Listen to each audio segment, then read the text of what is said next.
नमस्कार दोस्तों, क्राइम तक में आप सबका स्वागत है। मैं हूं सुप्रतिम बैनर्जी। फरवरी के महीने में उत्तर प्रदेश के रामपुर ज़िले में एक बहुत दर्दनाक घटना हुई। ये घटना एक एक्सीडेंट की थी। रामपुर में एक जगह है गंज कोतवाली, और इस गंज कोतवाली इलाके में एक गांव पड़ता है काशीपुर। इस काशीपुर गांव से होकर जो सड़क गुजरती है वो सड़क रामपुर से नैनीताल की तरफ जाती है, यानी उत्तराखंड की तरफ जाती है। तो इस रोज़ 25 फरवरी की रात को एक कार नैनीताल की तरफ से वापस रामपुर आ रही थी और इस कार का बहुत भयानक एक्सीडेंट काशीपुर गांव में हो गया। इस कार में एक परिवार के 4 लोग सवार थे, पति पत्नी, एक छोटा सा बच्चा और एक रिश्तेदार नौजवान। लेकिन दुर्भाग्य से हुआ ऐसा कि जो महिला है और जो छोटा सा बच्चा है उसकी इस एक्सीडेंट में बहुत ही दर्दनाक मौत हो गई। जो पति और एक जो और रिश्तेदार था इनका पति का, वो इत्तेफाक से बच गया और बाल बाल ही उन दोनों की ज़िंदगी बची। जब इस घटना के बारे में लोगों को पता चला तो लोग मौके पर पहुंचे और एक्सीडेंट का शिकार हुए परिवार की पहचान भी साफ हुई। पता चला कि जो एक्सीडेंट हुआ है वो उत्तर प्रदेश पुलिस के एक कांस्टेबल दान सिंह के परिवार का है। दान सिंह की पत्नी लता और 2 साल का छोटा सा बेटा लड्डू इस कार में थे, और साथ ही रवि कुमार, एक रिलेटिव है दान सिंह का, वो भी इस कार में था। लेकिन दुर्भाग्य से 2 लोग बच गए, दान सिंह और रवि कुमार बच गए और लता और लड्डू की मौत हो गई। तो हुआ यूं कि जब एक्सीडेंट हुआ तो बेसिकली इस कार को एक डंपर ने, हाई स्पीडिंग डंपर ने टक्कर मार दी, और टक्कर मारने के बाद इस कार में आग लग गई। कार जो है वो बीच रास्ते में ही धू धू कर जलने लगी, और जैसे ही आसपास के लोगों को इसकी खबर हुई, गांव वालों को इसकी खबर हुई, उन्होंने आग बुझाने की कोशिश की और साथ ही लोगों ने एम्बुलेंस को भी फ़ोन कर दिया। दान सिंह यहाँ अपने रिलेटिव के साथ जो है वो स्ट्रगल कर रहा था। पहले तो दोनों ने खुद कार से कूद कर अपनी जान बचाई। बच्चा जो है वो आग की लपटों में घिर गया, और जो दान सिंह की पत्नी है लता, ये भी झुलस गई, लेकिन झुलसे हुए हालत में ही वो किसी तरह से बाहर निकलने में कामयाब हो गई। अब जब एम्बुलेंस वहाँ पर आ पहुँचा और गांव के लोग आ पहुँचे, तब तक किसी तरह से दान सिंह ने भी अपने आप को संभाला और अपने किसी जानकार को फ़ोन करके उसने एक गाड़ी, यानी एक दूसरी कार मंगवाई, और उस कार में अपनी बीवी और बेटे को लेकर वो फ़ौरन अस्पताल के लिए तेजी से निकला। एम्बुलेंस वाला ये कहता रहा कि साहब हमारे एम्बुलेंस में हम आए हैं, सीधे हॉस्पिटल चलते हैं। बोला नहीं नहीं, मैं लेकर चलता हूँ। अब जाहिर है भाई, कोई पेरेंट है, उसके बच्चे की ज़िंदगी पर ख़तरा है, वो झुलस गया है और उसकी बीवी की जान पर आन पड़ी है, तो वो एम्बुलेंस देखेगा या अपनी कार देखेगा? वो बगैर किसी कैलकुलेशन के अपने किसी दोस्त की कार में पत्नी और बच्चे को लेकर फ़ौरन वहाँ से रवाना हो गया। अब जब वहाँ से रवाना हुआ तो एक्सपेक्टेड यही था कि ये लोग जो सरकारी अस्पताल है, सिविल हॉस्पिटल, वहाँ पहुँचेंगे। लेकिन सरकारी अस्पताल में काफ़ी देर तक इंतज़ार करने के बावजूद दान सिंह और रवि कुमार जो है नहीं पहुँचे, और उनके साथ साथ जो 2 इस एक्सीडेंट में ज़ख्मी हुए थे बुरी तरह से, लता और लड्डू, ये दोनों भी नहीं पहुँचे। तकरीबन आधा घंटा 45 मिनट का वक्त गुजर गया, जबकि ये दूरी जो है कुछ मिनटों में ही पूरी की जा सकती थी, और काफ़ी देर से ये दोनों गाड़ी लेकर सरकारी अस्पताल में पहुँचे। लेकिन जब तक ये सरकारी अस्पताल में पहुँचे तब तक दोनों की मृत्यु हो चुकी थी, यानी लता और लड्डू दोनों की मृत्यु हो चुकी थी। तो क्या दोनों कहीं रास्ते में सड़क जाम कहीं हो, वहाँ फंस गए थे, या क्या हुआ, ये एक बहुत बड़ा सवाल था। लेकिन जो एफ़र्ट इन लोगों ने किया अपने फैमिली के 2 लोगों को बचाने की, उस एफ़र्ट में इनको नाकामी हाथ लगी। बहुत ही बदकिस्मती थी कि लता की और लड्डू की दोनों की मृत्यु हो गई। अब चूँकि मामला एक एक्सीडेंट का था तो पुलिस ने सीन ऑफ क्राइम का भी मुआयना किया और ये देखा कि डंपर से कैसे टक्कर हुई, कार में किस तरफ से इम्पैक्ट हुआ, और लता और लड्डू ये दोनों किस तरफ बैठे हुए थे, फैमिली के जो बाकी लोग हैं, दान सिंह है, ये लोग कार में कहाँ बैठे हुए थे। इन सारी चीज़ों की बहुत बारीकी से पुलिस ने जांच शुरू की, क्योंकि एक एक्सीडेंट का मामला था तो मामला पुलिस केस का भी था, और फिर चूंकि अपने ही महकमे का आदमी इसमें इन्वॉल्व था, वो एक विक्टिम था, तो पुलिस इस मामले में कोई कोर कसर बाकी नहीं रखना चाहती थी। तो पुलिस जब तफ्तीश कर रही थी तो जाहिर है इस मामले का जो सबसे इम्पॉर्टेंट विटनेस, चश्मदीद गवाह, वो खुद दान सिंह था जिसने इस एक्सीडेंट को होते हुए देखा था। तो दान सिंह से पुलिस ने पूछताछ की तो दान सिंह ने भरसक अपनी तरफ से सारे सवालों का जवाब दिया, लेकिन एम्बुलेंस में अपनी पत्नी लता और बेटे लड्डू को नहीं ले जाने की जगह किसी प्राइवेट कार में उनको लेकर जाना और देर से अस्पताल पहुंचना, इस सवाल के जवाब में दान सिंह थोड़ा सा लड़खड़ा गया और थोड़ा सा कंट्राडिक्टरी आंसर्स उसने दिए, विरोधाभासी जवाब दिए। इस पर पुलिस को दान सिंह की भूमिका पर थोड़ा शक होने लगा। पुलिस को लगने लगा कि कहीं ऐसा तो नहीं कि ये एक्सीडेंट ना हो बल्कि एक स्टेज मैनेज्ड मामला हो, साजिशन जो है दो लोगों की, लता की और लड्डू की जान ली गई हो। क्योंकि दान सिंह की बॉडी लैंग्वेज और अस्पताल पहुंचने में देरी, प्राइवेट कार का इस्तेमाल करना, एम्बुलेंस को इग्नोर करना, फिर गांव वालों की कुछ गवाहियां, ये सारी चीज़ें इशारा कर रही थी कि शायद दाल में कुछ काला है। लेकिन पुलिस इस बात को कंफर्म करना चाहती थी और कंफर्म करने के बाद ही अपने महकमे के कर्मचारी के खिलाफ कोई कार्रवाई करना चाहती थी। लिहाजा पुलिस ने बड़ी ही खामोशी से दान सिंह के मोबाइल फ़ोन की कॉल डिटेल रिकॉर्ड निकलवाई और उसकी लोकेशन पुलिस ने चेक करने का फैसला किया ताकि ये पता चले कि वो मौका वारदात पर था भी या कहीं और से उसने ये काम करा दिया। तो जब पुलिस ने CDR निकलवाई तो पुलिस ने देखा कि दान सिंह एग्जैक्टली एक्सीडेंट के टाइम में उस जगह पर मौजूद था। ये पुलिस की जांच में ये बात कंफर्म हो गई। साथ ही तफ्तीश में ये भी पता चला कि दान सिंह जो है बेसिकली पुलिस महकमे का एम्प्लॉय तो है ही, कांस्टेबल यानी सिपाही तो है ही, लेकिन साथ ही वो टैक्सी ऑपरेटर भी है। वो टैक्सी भी चलवाता है, कुछ एक गाड़ियाँ उसके पास है और एक नई कार उसने खरीदी थी और इसी नई कार को खरीदने की खुशी में वो फैमिली के साथ जो है नैनीताल ट्रिप पे गया था। ये फैक्ट पुलिस ने वेरीफाई किया तो ये बात भी सही निकली। ये बात दान सिंह ने बताई थी और नैनीताल में उनके जाने, वहाँ से वापस आने के भी कई सारे एविडेंसेस पुलिस को मिले। लेकिन CDR में कुछ एक और ऐसी चीज़ पुलिस को नज़र आई जिससे पुलिस का शक फिर से दान सिंह पर गहराया। वो ये कि जब ये एक्सीडेंट हुआ उस समय, उस टाइम फ्रेम में दान सिंह कुछ लोगों से फ्रीक्वेंटली मोबाइल फ़ोन पर बातचीत कर रहा था। अब ये अपने आप में एक बड़ी बात थी। एक ऐसा अफरा तफरी का माहौल जब पूरे परिवार की ज़िंदगी खतरे में हो, खुद कांस्टेबल दान सिंह की ज़िंदगी खतरे में है क्योंकि कार में आग लग गई है, किसी तरह से कार से कूद कर उसने ज़िंदगी बचाई है, अपनी बच्चे और बीवी को रेस्क्यू किया है, तो इस हालत में वो फ्रीक्वेंटली किसी से कैसे बात कर सकता है। तो पुलिस को इस बात पर थोड़ा शक होने लगा और पुलिस अब उन लोगों के बारे में पता करने लगी कि दान सिंह किससे बात कर रहा था। पुलिस ने उनकी पहचान पता की और उनके बारे में जानकारी जुटाने की शुरुआत की। इस बीच लता और लड्डू, इन दो लोगों की जो मौत हुई थी, इनका पोस्टमार्टम हुआ और उनकी पोस्टमार्टम रिपोर्ट सामने आ गई और पोस्टमार्टम रिपोर्ट इतनी शॉकिंग थी, इतनी हैरान करने वाली थी, जिसे सुनकर पुलिस का शक जो है यकीन में बदल गया और पुलिस को कंफर्म हो गया कि लता और लड्डू एक्सीडेंट में नहीं मारे गए बल्कि उनका कत्ल हुआ। असल में लता के सिर पर हथौड़े जैसी किसी भारी चीज से वार किए जाने के निशान थे। ऐसे निशान जो आमतौर पर कार के अंदर एक्सीडेंट होने पर, और अगर मान लीजिए सामने डैशबोर्ड से भी वो महिला टकरा जाती तो उसके सिर पर उस तरह के चोट के निशान नहीं बन सकते थे। तो लता को डेलिबरेटली किसी भारी चीज से उसके सिर को हिट किया गया था, इस बात के एविडेंस पोस्टमार्टम रिपोर्ट में सामने आए। उसके जिस्म पर बर्न इंजरी भी थी और लड्डू जो है उसके शरीर पर भी बर्न इंजरी थी, यानी वो भी झुलस गया था। इसके साथ ही पोस्टमार्टम करने वाले डॉक्टरों ने यह भी बताया कि जब ये घटना हुई तब इन दोनों के शरीर में कुछ ऐसी मेडिकेटेड चीज़ भी थी जो उन्होंने कंज्यूम किया था। मोस्ट प्रोबेबली ये कोई नींद की गोलियां या नींद की दवाई जैसी चीज़ थी। अब कोई ट्रैवल कर रहा हो, रास्ते में छोटा बच्चा, उसके शरीर में भी नींद की गोलियों के कुछ निशान मिले और महिला के ब्लड में या उसके शरीर में भी कुछ इस तरह के निशान मिले, ये भी बात जो है वो शक पैदा करने वाली थी। तो इससे कंफर्म हो गया कि लता और लड्डू अपनी मौत नहीं मरे बल्कि उनका कत्ल हुआ।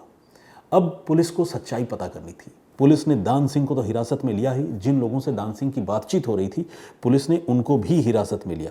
और हिरासत में लेने के बाद एक ऐसी भयानक कहानी सामने आई जिसे सुनकर आपके रोंगटे खड़े हो जाएंगे। वो इसलिए कि कत्ल तो ये था ही, लेकिन कत्ल की साजिश बहुत भयानक थी। इस पूरी कहानी की असली शुरुआत होती है साल 2021 से, जब दान सिंह की, रामपुर का रहने वाला है दान सिंह, और उसकी सीतापुर की रहने वाली लता के साथ लव मैरिज हुई थी। ज़िंदगी खुशगवार थी, सब कुछ अच्छा गुजर रहा था, लेकिन लता अक्सर ये ज़िद करती थी कि मुझे सीतापुर में यानी अपने मायके में ही रहना है, और अगर मायके में नहीं रहना चाहते हो तो चलो वहाँ मकान बनाओ, वहाँ मकान खरीदो। दान सिंह रामपुर छोड़कर जाना नहीं चाहता था। दान सिंह रामपुर का था, तो अपनी बसी बसाई जो पूरा एटमॉस्फेयर होता है, अपनी दुनिया होती है, उसे छोड़कर बिल्कुल किसी दूसरे शहर में दान सिंह इसके लिए तैयार नहीं था। अब जिस तरह से सीतापुर में लता जाने के लिए बेसब्र हो रही थी और वहाँ ज़मीन वमीन भी देख रही थी कि वहीं मकान बनाएंगे, इससे दान सिंह को शक होने लगा कि शायद लता का किसी से अफेयर है। बड़े ही खुफिया तरीके से दान सिंह ने इसके बारे में पता करना शुरू किया, और कुछ उसको ऐसे संकेत मिले जिससे उसका शक और गहरा गया, और उसे लगने लगा कि लता मेरे ही किसी कलीग से, पुलिस महकमे के ही किसी दूसरे एम्प्लॉय से इन्वॉल्व है और उनका अफेयर है। तो इसी शक में वो इतना आग बबूला हुआ, इतना गुस्से में आया कि उसने तय किया कि वो लता की हत्या कर देगा। और लता की हत्या करने के साथ साथ उसने अपने बेटे से, जिसकी उम्र महज 2 साल की है और बहुत प्यारा बेटा है, तस्वीर आप लोग देखेंगे तो आप लोगों को महसूस होगा, उससे भी पीछा छुड़ाने का एक बिल्कुल ही पाशविक जानवरों जैसा फैसला कर लिया। और पूरी प्लानिंग के तहत पहले लता को और अपने बेटे को अपने रिश्तेदार रवि कुमार के साथ एक कार में लेकर गया नैनीताल। बताया कि नई कार खरीदी है, नई कार वाकई खरीदी भी थी, नैनीताल से घूम फिर कर लौट रहा था। 25 फरवरी की रात को तय प्लान के मुताबिक काशीपुर इलाके में एक डंपर खड़ी थी, उस डंपर में इन्होंने जानबूझकर अपनी कार टकरा दी, और इस तरह से टकराई जिससे कार जो है वो जितना डैमेज हो सकता है हो, और उस तरफ से टकराई जिस तरफ लता बैठी हुई थी। अब जैसा कि मैंने आपको बताया, इस एक्सीडेंट से पहले ही दान सिंह ने अपनी पत्नी को और बेटे को नशीला कोल्ड ड्रिंक दे दिया था, और बीच रास्ते में एक जगह है बाजपुर में रुककर एक दुकान से नींद की गोलियां भी खरीदी थी, वो कोल्ड ड्रिंक में मिला भी दी थी। तो ये दोनों माँ बेटे नींद बेहोशी में थे, मतलब गहरी नींद में थे, और जब एक्सीडेंट हुआ उन्हें पहले कुछ समझ ही नहीं आया, तब तक समझ ही नहीं आया जब तक कि दान सिंह ने अपने रिश्तेदार और कुछ दोस्तों के साथ मिलकर उस कार में आग नहीं लगा दिया। दान सिंह ने अपने 2 दोस्तों को फ़ोन किया, प्रदीप और सलमान को, इनको बुलाया, ये लोग अपने साथ पेट्रोल लेकर आए। पेट्रोल उन लोगों ने कार में छिड़का, और छिड़कने के बाद अंदर माँ बेटे को यूं ही छोड़ा। एक्सीडेंट तो हुआ ज़रूर था, वो करा भी रहे थे, लेकिन नींद में आंखें नहीं खुल रही थी। फिर उन्होंने कार में लाइटर से आग लगा दी। अब कार धू धू करके जलने लग गई। अंदर माँ और छोटा सा बेटा किसी तरह से जो है, जब आधा जल गया, कार आधा जल गई और बेटा जो है आधा झुलस गया, तो दान सिंह ने अपने रिश्तेदारों की मदद से और दोस्तों की मदद से किसी तरह से उस बच्चे को बाहर निकाला। और ये जो महिला है, इसकी किस्मत तो बहुत ख़राब थी, और ख़राब यूँ थी कि जब पति ही हैवान बन जाए तो फिर किस्मत या तकदीर के क्या कहने। लता जो है वो बुरी तरह झुलसी हुई हालत में कार के अंदर छटपटा रही थी। किसी तरह से वो कार का दरवाज़ा खोलकर बाहर निकली। गांव वाले भी आ गए थे आग देखकर, तो इन लोगों ने जो है ड्रामा शुरू किया रेस्क्यू करने का। कार के अंदर से बाहर निकली तो पानी के एक गड्ढे में वो गिर गई, या फिर हो सकता है जानबूझकर कूद गई हो, क्योंकि वो झुलस गई थी। और जब तक गांव के लोग बिल्कुल क्लोज आते, दूर से तब तक भीड़ आ रही थी, इस आदमी ने, दान सिंह ने, इस हैवान ने, उसका चेहरा जो है वो पानी में डुबोकर उसकी हत्या करने की कोशिश कर रहा था। लेकिन गांव के लोग जब ज़्यादा करीब आ गए रात के अंधेरे में, तब जो है उसने ये कोशिश छोड़ दी और फिर लता को उस पानी के गड्ढे से बाहर निकालकर तब तक उसके दोस्त जिस कार में आए थे, उस कार में उन्होंने लता को और लड्डू को बिठाया। बैठने की हालत में अलबत्ता वो थे नहीं, और बिठाने के बाद वो अस्पताल में खुद ले जाने की बात कहकर वहाँ से निकल गया। तब तक सरकारी एम्बुलेंस भी आ गई थी इनको ले जाने के लिए, लेकिन एम्बुलेंस वाले को मना कर दिया, बोला कि मैं खुद लेकर जाऊँगा। पुलिस वाला था तो कोई करता भी क्या। अब दान सिंह अपनी पत्नी और बेटे को लेकर निकल गया। बेटे की तो मौत हो गई थी। एक तो एक्सीडेंट का इम्पैक्ट, ऊपर से झुलसना, फिर नींद की कई सारी गोलियों का असर, इन सारी चीज़ों से हुआ ये कि महज 2 साल के छोटे से बच्चे की मौत हो गई, लड्डू की। लता की सांसें चल रही थी। ये जो दूसरी गाड़ी थी जिसमें वो लता और लड्डू को लेकर जा रहा था, जब उसने रियलाइज़ किया कि लता अभी मरी नहीं है तो उस गाड़ी में एक हथौड़ा था, वो हथौड़ा उसने निकाला और लता के सिर पर पूरी ताकत से 2 वार किए लोहे के हथौड़े से। इससे लता का स्कल जो है वो फ्रैक्चर हो गया और उसकी मौत हो गई। चूँकि एक्सीडेंट हुआ ही था, जलने के भी निशान थे, चोटों के भी निशान थे। एक्सीडेंट बेशक वो बनावटी था, लेकिन चोट के निशान और जलने के निशान ये सब तो थे ही। पोस्टमार्टम जब हुआ तब उसे उम्मीद थी कि वो कभी नहीं पकड़ा जाएगा, क्योंकि बता देगा कि भाई एक्सीडेंट में लगा है। लेकिन जब पुलिस जांच कर रही थी तो पोस्टमार्टम में जब किसी भारी चीज़ से सिर में वार करने के निशान मिले और पुलिस ने जब उस कार के डैशबोर्ड का मुआयना किया, जली हुई कार के डैशबोर्ड का, तो वहाँ इस तरह का कोई इम्पैक्ट दिखा नहीं, बल्कि कार के साइड वाले हिस्से में इम्पैक्ट ज़्यादा था। जिस तरह से टक्कर बताई गई और जिस तरह से बताया गया कि जिस इम्पैक्ट से माँ बेटे की मौत हुई, उस तरह का इम्पैक्ट उस कार पर दिख नहीं रहा था। तो ये सारी चीज़ें जो है, खुलासा तो खैर पहले ही पुलिस की निगाहों में हो गया था, लेकिन ये सारी चीज़ें सबूतों की शक्ल में इस मामले में सामने आई और इस स्टोरी को सपोर्ट करने लगी कि हाँ, दान सिंह ही अपनी बीवी और बेटे का कातिल है। पुलिस ने प्रदीप और सलमान को भी पकड़ लिया, गिरफ्तार कर लिया। और इसके साथ ही पुलिस ने जब इस मामले की जांच आगे बढ़ाई तो पता चला कि ये काफ़ी दिनों से अपनी बीवी की हत्या करने की प्लानिंग कर रहा था। इसका एक दोस्त है नूर मोहम्मद, दान सिंह का। उसने नूर मोहम्मद से कहा था कि मेरी पत्नी को जो है वो डंपर से कुचल कर मार दो, लेकिन नूर मोहम्मद इसके लिए तैयार नहीं हुआ। तो जब तैयार नहीं हुआ तो दान सिंह ने फिर प्लान किया और ये प्लान बी के तहत जो है नैनीताल गया और रास्ते में एक्सीडेंट का ड्रामा किया और इस तरह से पूरे हत्याकांड को इसने अंजाम दिया। लेकिन इसमें एक और भी एलिमेंट है इस पूरे क्राइम स्टोरी में, वो ये कि दान सिंह की ये पहली नहीं बल्कि दूसरी शादी थी लता से। इससे पहले उसने रजनी नाम की एक लड़की से शादी की थी और रजनी की जान 2015 में एक रोड एक्सीडेंट में ही चली गई थी।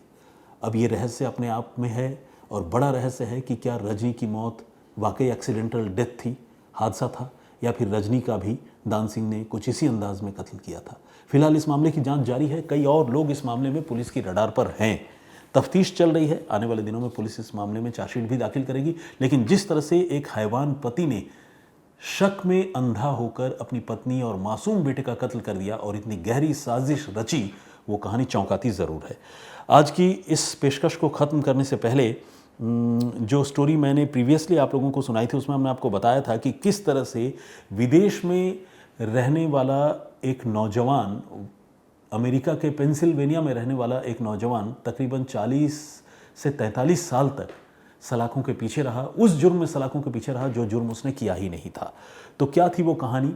बेसिकली ये वो कहानी है जिसका जिक्र एक बार शम्स सर ने आप लोगों के सामने किया था, यानी उन्होंने भी ये कहानी सुनाई थी।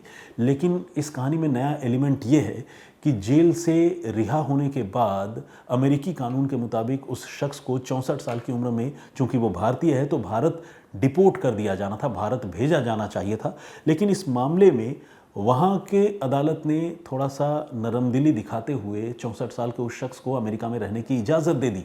क्यों दे दी? क्या जुर्म था और किस जुर्म में वो अंदर उनको भेजा गया जबकि उन्होंने वो हत्या की नहीं थी? अगर आप ये जानना चाहते हैं तो उस कहानी को आप सुन सकते हैं क्राइम तक के प्लेलिस्ट में जाकर। सुप्रतिम से सुनिए में कैलाश नाथ ने कमेंट किया। उन्होंने कहा कि सर, गोरख धंधा शब्द का प्रयोग मत कीजिए, ये भगवान गोरखनाथ जी का अपमान है, उन्होंने कभी गलत काम नहीं किया।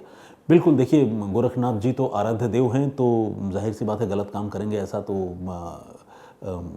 सवाल ही पैदा नहीं होता। लेकिन मुझे इस बात का आइडिया कतई नहीं था कि ये गोरख धंधा शब्द जो है उन भगवान गोरखनाथ जी से ही बना है।